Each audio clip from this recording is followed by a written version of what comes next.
Hi, I am making this video to help guide you through the forum posts and manage how to keep up on it when there's a lot of action that you don't want to follow.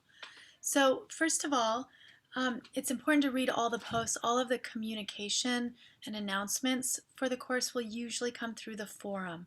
So I'm going to go ahead and share my screen. This is a different class, obviously. It may not be your class.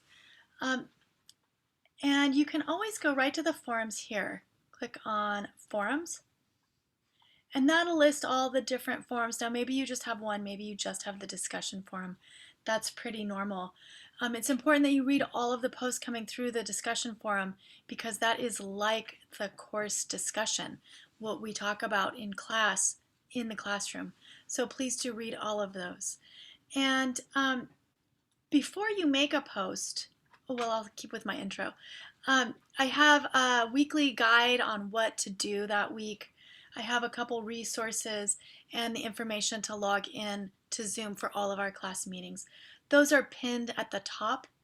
And then you can see that there are a couple different subject lines. So before you post a question, read the forum posts that have been made and see if your question has been asked or if there's already a discussion going on. Then you can use replies to interact on that content. So I can see here there's different lab questions, and that was my last pin post for week 8. And then here's another one, stoichiometry lab is in there twice. So if you have a question about, say, the stoichiometry lab, then ideally you'd go in and read and have a conversation with that other student so there's just one thread. Sometimes I'll go in and group them together. So what else do I have? Yeah, read the subject line first. Now, and then go ahead and post your specific question.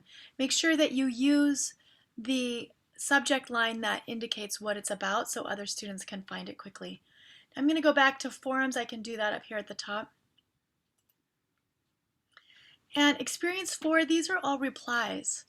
So I'm going to go ahead and click on the new posts here, and I don't really need to, read all of these replies, and it's overwhelming. I have like 100.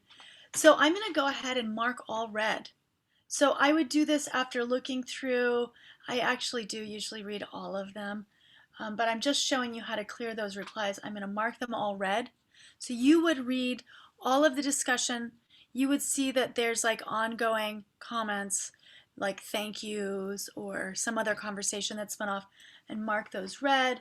And then when I go back to that forum page, I don't see all those new posts. They're all marked as read.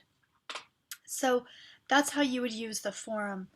You can also go in, let's say you go into the discussion forum and you want to keep track of what I flagged. You can flag this post, and let's say you wanted to get week 7 also so that you can just find it quickly. Or if there's a discussion that you want to follow, but that you don't want to reply to right away, you can flag that, and then you'll be able to pull up the flagged posts. And I don't see that option, but you'll find it by looking in there. Okay. Once again, it's really important to read all the posts. This is where the important announcements take place. So if there's anything that you want to ask that's not related to your own personal situation, such as your grade or your reason for a reschedule or any of those personal issues, go ahead and post it to the forum. Even if you figure out the answer as you're structuring your question, just write that at the end. Hey, I figured this out, but thought I'd post anyway. I'll still give you a point for that. Okay, so I look forward to seeing you online.